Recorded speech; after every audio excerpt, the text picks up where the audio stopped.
10 of my most horrible, totally necessary moments told by Rick Sanchez. All right, strap in, Morty, or whatever faceless YouTube audience is listening. I'm Rick Sanchez, smartest man in the multiverse, professional galaxy ruiner, weekend grandpa, and full-time war crime enthusiast. Today, I'm apparently breaking down the 10 most horrible things I've ever done. Yeah, sure, like narrowing it down to 10 is gonna cover it, but fine, whatever, I'll play along.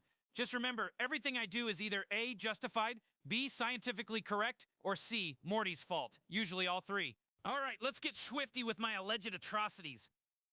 Turning myself into a pickle. Ah, yes, Pickle Rick. Everyone's favorite meme, everyone's least favorite therapy session. Look, turning myself into a pickle to avoid family therapy wasn't horrible, it was brilliant. It was elegant, it was science at its sexiest. The horrible part was everything that happened after. Killed a roach with my tongue, tortured a rat, built an exoskeleton out of its corpse, accidentally triggered an international hostage situation in a Latvian-style murder compound, vaporized multiple guards, then attended therapy anyway. Right, but listen, if your therapist is so good you'd rather fight a sewer full of rats than talk to her, maybe she's the problem, not me.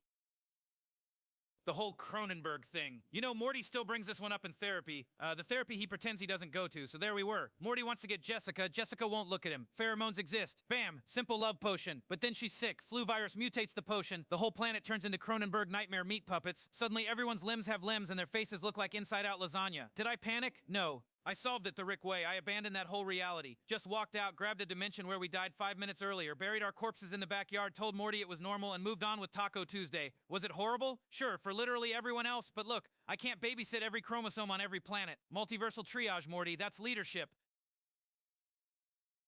The Unity breakup. Apocalypse. Unity. Ah, my hive mind exed. Look, in my defense, when you date a consciousness that controls entire planets, things get complicated. Like, sexually, and politically, and logistically. We broke up fine. Unity dumped me, okay? Whatever. I may have caused an interplanetary economic crash by overstimulating billions of her bodies. I may have pushed her civilization into a multi-species orgy that destabilized 3 governments. And I might have tried to commit suicide afterward. But hey, the important thing is, none of that is my fault. If anything, Unity should apologize to me for not being emotionally mature enough to handle the sheer gravitational pull of my charisma.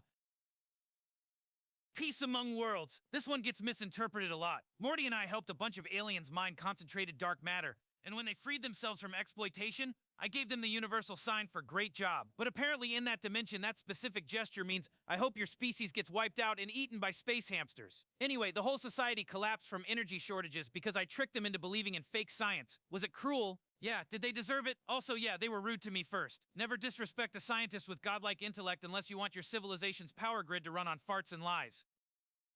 Mind-wiping Morty, repeatedly. Morty doesn't know how many times this has happened. Well, you don't either because you're hearing this in a YouTube video, but trust me, it's a lot. Anytime Morty witnesses something traumatic like seeing a man explode in slow motion, or accidentally causing a planetary genocide, or realizing math is just a human hallucination, I pluck the memory out like a cosmic eyebrow hair. I keep them in a wall of little colored vials, color-coded misery. People say, Rick, that's manipulation, but consider the alternative. Morty actually remembering all the stuff he's responsible for. You want a mentally stable Morty, or you want a Morty who knows he caused the downfall of the Gazorpazorp stock market? Exactly.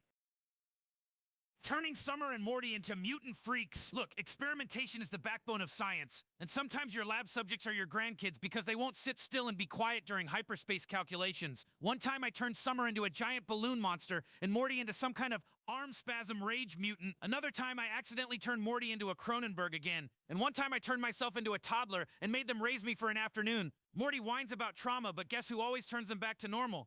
Yeah, Grandpa Rick. You're welcome, brats. The time I destroyed the Galactic Federation. This one actually was pretty badass. The Federation wanted to tax my space traveling. Taxes me. So I infiltrated their brain bug economy, hacked their entire currency, destabilized their government, collapsed their military, wiped out their headquarters, and basically turned the biggest government in the universe into a failed state before breakfast. Some say I caused galactic chaos. Some say I freed trillions of enslaved species too fast and caused economic meltdown. Some say that's horrible, but capitalism is the real crime here. I just uncapitalized it. The time travel trap I put Morty in. Morty doesn't know this either, but yeah, he's been caught in a temporal loop before. I told him never to mess with time. So what does he do? Messes with time. Splits reality into infinite overlapping timelines like a bag of cosmic Skittles. So to fix it, I had to literally staple multiple universes back together with quantum string while Schrodinger's murder dog tried to eat us. Morty calls it psychologically scarring. I call it Tuesday. Look, if the universe didn't want fractures, it shouldn't make time so fragile. That's on the universe, not me. Emotionally torturing Jerry. Jerry deserves all of it, every single bit. He's a man who thinks Pluto is still a planet, okay? He paints miniature soldiers and cries during Applebee's commercials. If I don't bully him, natural selection will some of my greatest hits. Nearly got him executed on an alien daycare field trip. Manipulated his marriage paperwork so he got accidentally divorced. Replaced him with a version of Jerry who's even more pathetic. Left him drifting in space with only a shoebox of crackers. People say I'm horrible to Jerry, but honestly, I'm making him stronger, like emotional CrossFit. The bird person resurrection. Disaster. Ah, yes, my best friend who hates me died because of me, resurrected because of me, and then tried to kill me because, surprise, it was my fault. I brought bird person back from the dead. You hear that? I brought a man back. Like Jesus, but cooler. Unfortunately, he came back as a militarized cyborg designed to take revenge on me because, I've been lying to him about multiple wars, my past, and the fate of his child. He ripped me in half. Literally. But look, resurrecting someone is inherently morally gray, and if I hadn't lied, manipulated, weaponized, and emotionally betrayed him, we wouldn't have had that tender bonding moment in his mind palace. So really, you're welcome, bird person.